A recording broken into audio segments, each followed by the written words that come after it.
2021년의 첫 주일 신년 주일입니다. 우리 성도 여러분, 우리는 2021년부터 모든 비대면 예배는 주일 예배는 유튜브와 줌으로 동시 송출하도록 하겠습니다. 왜냐하면 서로 생사를 확인하는 게 필요하겠어요. 그러니까 아직은 익숙하지 않으시더라도 성탄절과 또 송구영신 예배 때 연습을 다 해보셨으니까 이제는 익숙하게 접속하실 수 있으리라 믿습니다. 이 시간 어쨌든 우리 줌으로 들어오신 분도 계시고 유튜브로 들어오시는 분도 계신데 신년 주일 신년 인사를 한번 하시겠습니다. 새해 복 많이 받으십시오. 새해 복 많이 나누어 주십시오. 네, 많이 받으셔서 많이 풍성하게 나누시는 한 해가 되시기를 기도드리겠습니다.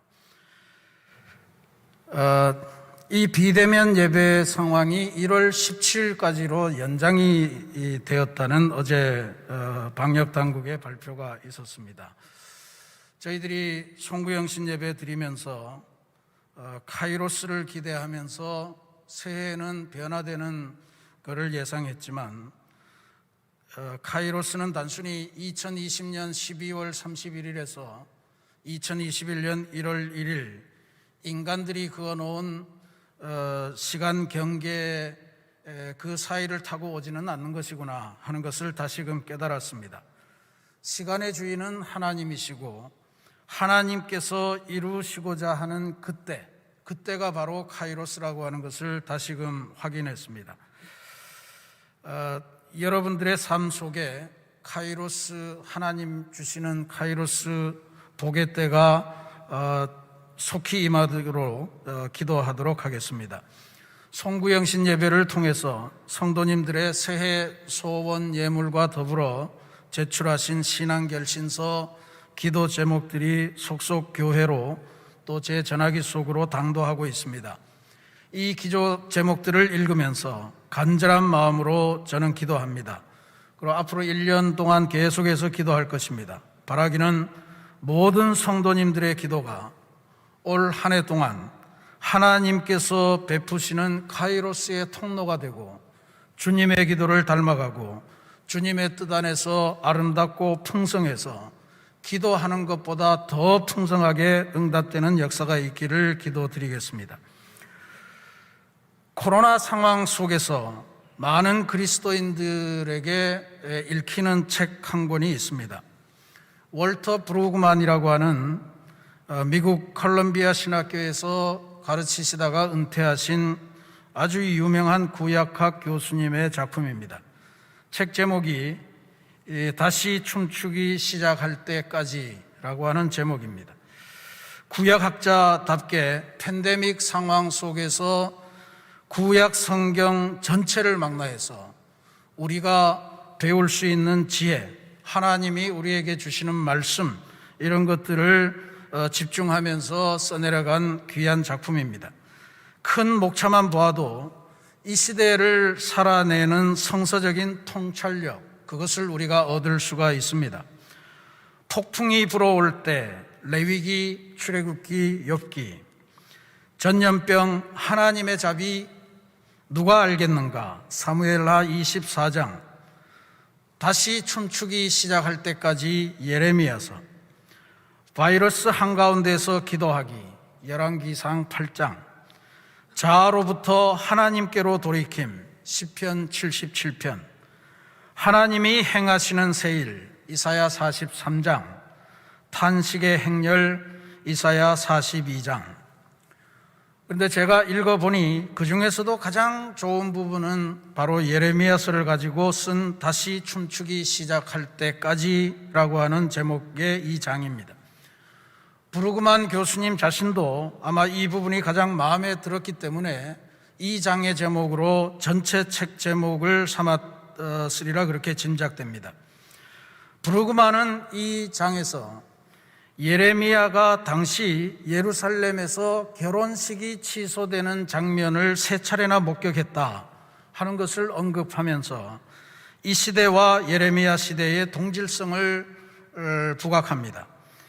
예레미야 7장에서는 시체들이 쌓여 있기 때문에 결혼식이 사라지고, 16장에서는 결혼식은커녕 장례식조차도 치를 수 없는 그러한 상황이라고 그런 상황을 맞닥뜨렸고, 마지막으로 25장에서는 땅 자체가 폐허가 되고 황무지가 되었기 때문에 결혼의 기쁜 소리들이 더 이상 들려오지 않는 그러한 상황을 예레미야는 예언합니다. 팬데믹 상황에서 우리가 아주 동일하게 경험하고 있는 그런 상황이죠.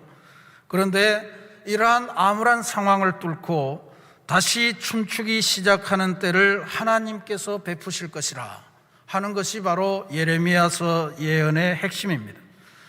다시 춤추기 시작하는 때를 집중적으로 예언한 부분이 예레미야서 30장부터 33장까지입니다. 이걸 성경학자들은 예레미야서 안에 위로의 책 이렇게 부릅니다. 오늘 우리가 봉독한 말씀은 그 위로의 책 한복판에 있는 내용입니다. 오늘 제 설교 제목도 브루그만 교수의 다시 춤추기 시작할 때까지에서 다시 시작이라고 하는 제목으로 제가 변형시켜서 사용하고 있는 것입니다. 예레미야는 남유다의 마지막 무렵에 활동했던 예언자입니다. 남유다에서 신앙갱신 운동을 펼친 것으로 유명한 요시야 왕 때부터 시작해서 남유다의 마지막 왕들인 여호아하스, 여호야김, 여호야긴, 시드기야 왕 때까지 멸망을 보았던 그러한 예언자입니다. 요시야 왕은 예루살렘 성전을 수리하다가 두루마리로 된 성경을 발견합니다. 그리고는 하나님의 택한 백성이 왜 이렇게 주변 이방 민족들에게 고생을 할까, 또 북이스라엘은 왜 멸망당했을까 하는 것을 그 성경을 보면서 깨닫게 됩니다. 하나님의 택한 백성들이 하나님의 말씀대로 전혀 살지 않았고 말씀을 잊어버리고 살았기 때문에 생겨난 현상이라는 것을 깨닫게 되는 거예요. 이제 남유다도 하나님 앞에 온전하게 회개하지 않으면 곧 북이스라엘처럼 멸망하겠구나라고 하는 위기감을 갖고 요시야는 전국 각곳에 세워진 우상들을 척결하고 예배를 회복하고 절기를 회복하는 신앙갱신운동을 단행합니다. 그러나 요시야의 신앙갱신운동은 백성들에 의해서는 실패됩니다. 물론 예레미야는 요시야의 이 신앙갱신운동을 적극 지지했던 예언자입니다. 결국 갱신운동이 실패해요. 그리고 위에 언급한 남유다의 마지막 왕들은 하나님의 말씀에 의지해서 상황을 이겨나가려기보다는 국제정세 속에서 도대체 어떤 강대국에 붙어야 우리가 생존할 수 있을까 하는 것을 따지며 아수르, 애굽, 바벨론을 왔다 갔다 하면서 눈치를 보고 살았습니다. 근데 재미난 거는요, 이 요시야 왕, 여호아하스, 여호야김, 여호야긴, 시드기야, 이 5명의 마지막 왕들이 전부 다 강대국과 일정한 관계를 가졌는데 전부 다 강대국에 의해서 죽임을 당합니다. 요시야와 여호아하스는 반애굽 정책을 펼치다가 애굽에 의해서 죽었고요. 여호야김과 시드기야는 반바벨론 정책을 전개하다가 바벨론에게 침략당하고 죽임당하고, 여호야김과 시드기야는 바벨론 포로로 끌려가는 신세가 되고 말았습니다. 특별히 마지막 왕 시드기야는 자신의 두 아들이 자기 앞에서 처형당하는 것을 지켜보아야 됐고, 자신은 두 눈이 뽑힌 채로 포로로 끌려가는 그러한 슬픈 운명의 주인공이었습니다. 하나님의 백성이, 하나님의 택한 백성이 하나님으로부터 멀어졌다가 당한 참혹한 역사적인 현실입니다. 결혼식이 취소되고 장례식조차도 치를 수 없을 정도로 인간의 모든 기본이 사그리 망해버린 그런 참혹한 상황이었다는 것을 우리가 다시금 확인할 수 있습니다. 그런데 이 상황 속에서 예레미야가 민족이 회복될 가능성이 있다, 강대국이 우리의 희망이 아니요 오로지 하나님께로 돌아가면 우리는 다시 일어날 수 있다는 회복과 위로를 선포합니다. 그게 하나님께서 예레미야를 통해서 주시는 그 회복의 예언, 회복의 약속이 오늘 우리가 봉독한 성경 말씀입니다. 세 가지로 구성이 되어 있습니다. 첫 번째로는 하나님께서 회복시키시는 대상입니다. 근데 가만히 보면 이 대상이 좀 이상합니다.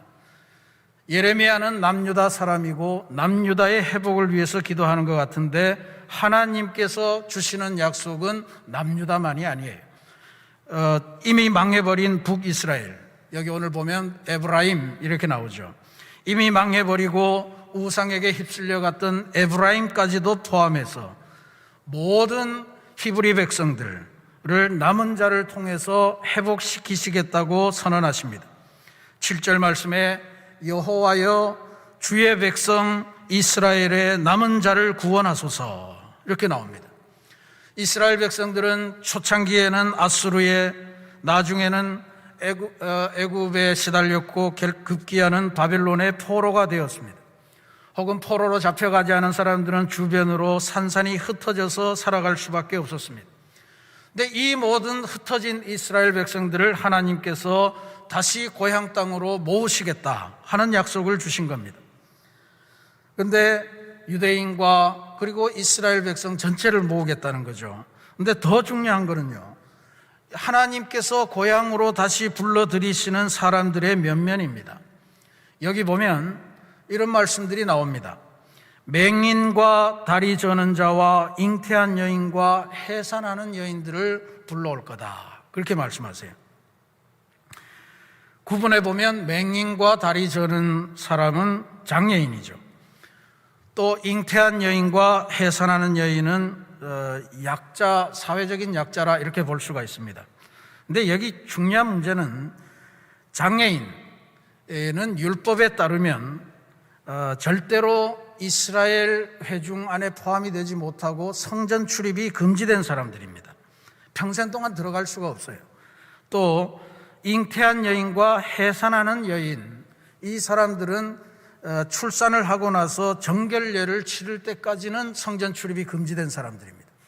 그러니까 이스라엘 회중에 들지 못하는 사람들을 고향 땅으로 하나님의 성전으로 다시 불러서 주역을 맡기시겠다 하는 거예요. 그러니까 하나님의 부르심, 그것은 아주 포괄적이고 아주 근본적이어서 어떤 신체적인 상황을 가졌든지 어떤 사회적인 신분을 가졌든지 가리지 않고 하나님의 말씀만 지키고 하나님의 말씀에만 기대어 있으면 구원해 주시겠다는 약속임을 우리가 발견할 수가 있습니다. 이전에는 완전히 배제되어 있었던 사람들이 새로운 언약 하에서는 모두가 예배의 주역으로 다시 거듭나게 된 것입니다. 두 번째로 주신 약속은 하나님께서 모든 슬픔을 기쁨으로 바꾸어 주시겠다고 약속하시는 것입니다. 바벨론 포로에서 고향으로 돌아오는 감정이 기쁨만은 아니었다 하는 것은 우리가 여러 차례 살펴본 바가 있습니다.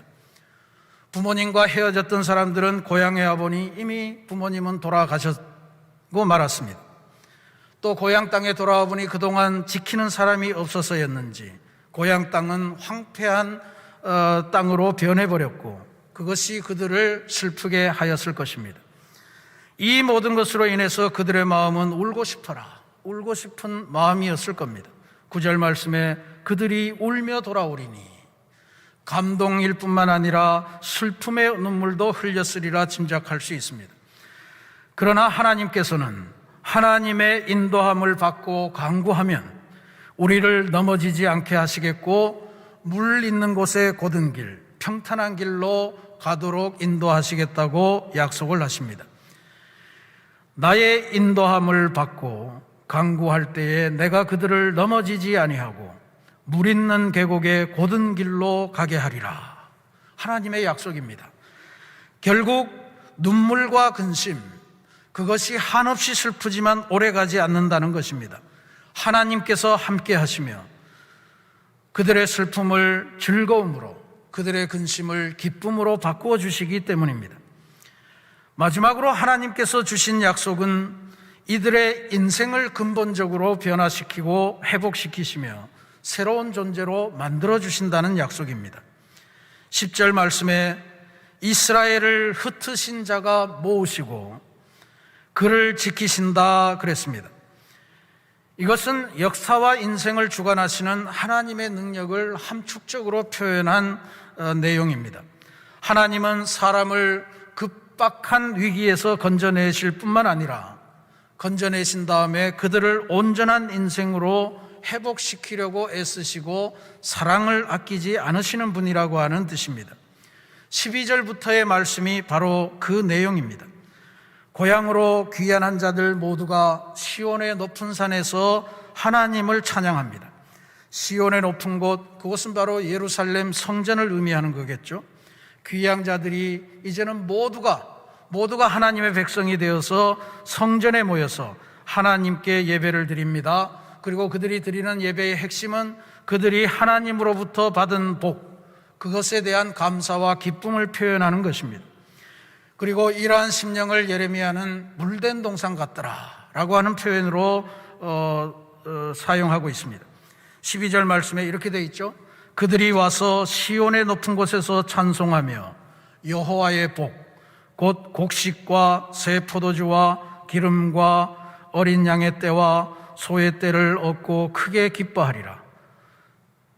그 심령은 물된 동산 같겠고 다시는 근심이 없으리로다 할지어다 그랬습니다.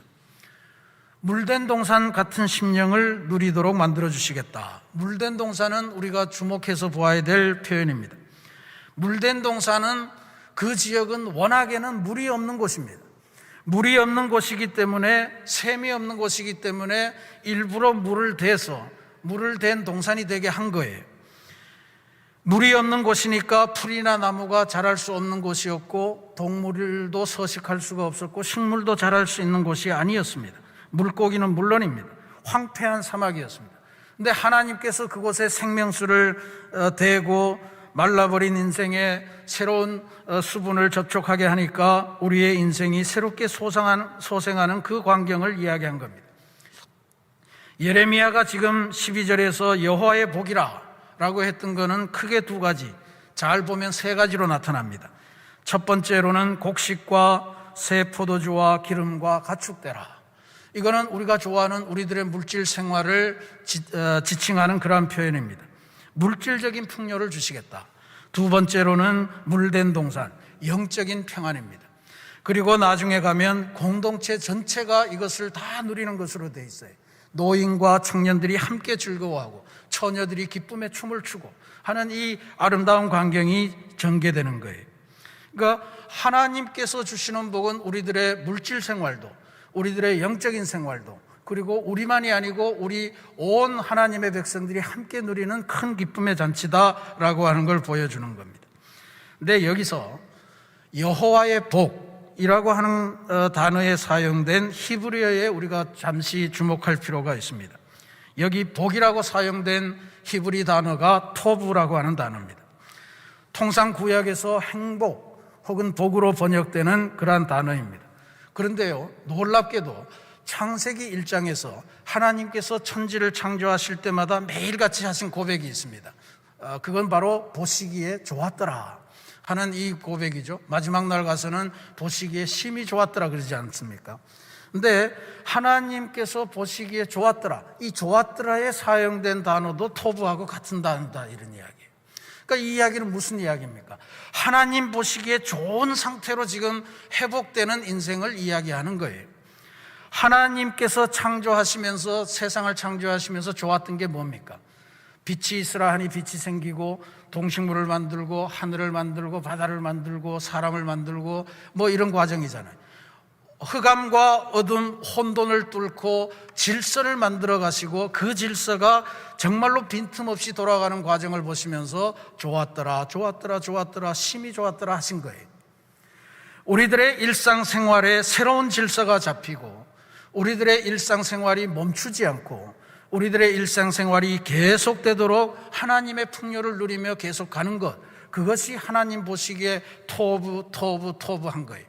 지금 예레미야를 통해서 주시는 말씀 속에서도 여호와의 복, 여호와의 토부, 그것은 바로 하나님 보시기에 아름다운 인생들이 제각기 맡겨진 소명의 인생을 아름답게 살아가고 그것을 통해서 하나님께 영광을 돌리는 그 모습을 좋다고 여기시고 그 모습을 복이라고 주신 거예요. 그렇게 보면요, 우리가 하나님의 복이라고 하는 것을 무슨 한꺼번에 일확천금이 터지고 또 로또가 맞고 뭐 이런 벼락 같은 일이 아니고 하나님의 창조 섭리에 따라서 때를 따라서 필요한 열매를 맺고 그리고 우리들이 맡겨진 소명대로 인생을 아름답게 살아가고 가축은 제때에 맞춰서 새끼를 낳고 그리고 가정의 고가는 기도하는 대로 열심히 일하는 대로 점점 불어나고 이런 것들이 복이라고 하는 것이에요. 물된 동산, 이것은 예레미야만의 비전은 아니었습니다. 이사야 선지자도 물된 동산의 비전으로 포로 생활에서 돌아온 이스라엘 백성들에게 꿈을 심어준 적이 있습니다. 이사야 58장은 그 장중한 노래예요.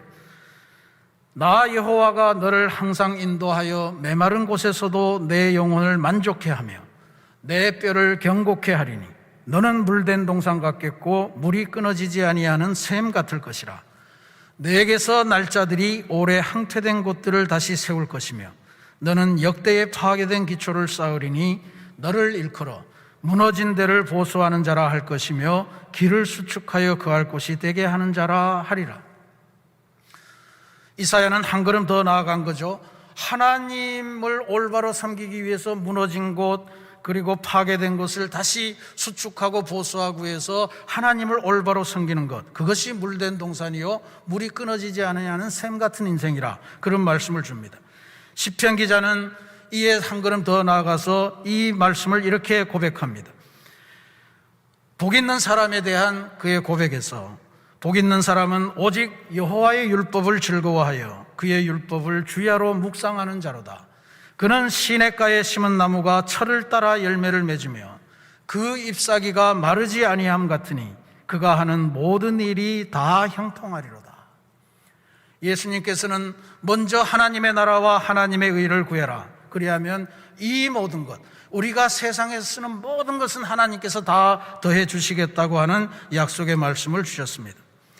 하나님의 복은 하나님의 말씀을 회복하고 하나님께로 의지하는 사람에게 주시는 복인 줄로 믿으시기를 바랍니다. 그리고 그것은 우리의 일상을 날마다 더 풍요롭게 만드시고 우리의 일상에 곡식과 기름과 포도주와 풍성한 곡간으로 인도하시며 철을 따라서 우리들에게 일용할 양식이 없지 않도록 끊임없이 부어주시는 그 사랑을 말하고 마르지 않는 잎사귀 같은 푸르고 푸른 아름다운 인생을 누리게 하시는 은혜로 우리의 삶이 다시 하나님의 춤을 추게 만드는 그러한 놀라운 사건임을 우리들에게 알려주신 것입니다. 사랑하는 우리 새신교회 성도 여러분, 지금 세계는 여전히 코로나로 인해서 죽음의 현실을 보내고 있는 중입니다. 그러나 주님의 생명수가 이 땅에 흘러들면 그곳은 물된 동산, 즉 생명체가 살아나고 살아나되 풍성하게 변하며 모든 황폐했던 것들의 생기가 넘치고 철을 따라 열매 맺는 아름다운 일상으로 변화될 줄로 믿으시기를 바랍니다. 2021년 새해는 그러한 한 해가 되어야 됩니다. 우리 모든 새신교회 성도님들은 이제는 피폐한 인생을 끝내시고 물된 동산 같은 축제와도 같은 삶을 회복하시는 은혜가 충만하시기를 기도드립니다. 다시 춤추기 시작하는 아름다운 한 해, 그것을 우리가 맞이하십시다. 비결은 주님의 복, 주님의 생명수입니다. 여러분의 인생 안에 말씀의 관계 수로를 만들어내시고 주님의 생명수, 주님의 말씀을 끌어들이시기 바랍니다. 그래서 가정도 회복, 건강도 회복, 재산도 회복, 인간관계도 회복, 무엇보다도 하나님과의 관계 회복으로 사그라들었던 여러분의 꿈과 여러분의 삶의 새로운 소명의 의욕이 회복되는 놀라운 기적의 한 해가 되시기를 주님의 이름으로 축원합니다. 기도하겠습니다. 오늘은 특별히 귀한 날입니다. 새해 첫 주일인데 새신교회 온 가족들이 이 화면 앞에서 함께 예배드리고 있습니다. 이 시간 주신 말씀을 기억하면서 함께 기도하는 시간을 갖겠습니다. 사랑하는 어르신 여러분, 하나님의 다음 세대를 위해서 진심으로 축복해 주시기 바랍니다. 또 하나님의 미래를 열어갈 주역들이니 이들이 물된 동산 같은 삶, 물이 끊어지지 아니하는 복된 미래를 누리며 인생을 춤추며 살아갈 수 있는 그러한 세상을 만들기 위해서 기도해 주시기 바랍니다. 어린이, 청소년, 젊은이 여러분 이렇게 고백하시기 바랍니다. 나는 주님의 생명수로 충만한 물된 동산 같은 사람이 될 거야. 하나님의 은혜로 날마다 춤추는 축제와 같은 삶을 살 거야. 간절한 마음으로 기도하시며 여러분의 복된 미래를 하나님에게 맡기는 결단의 기도를 하시기 바랍니다. 함께 기도하겠습니다.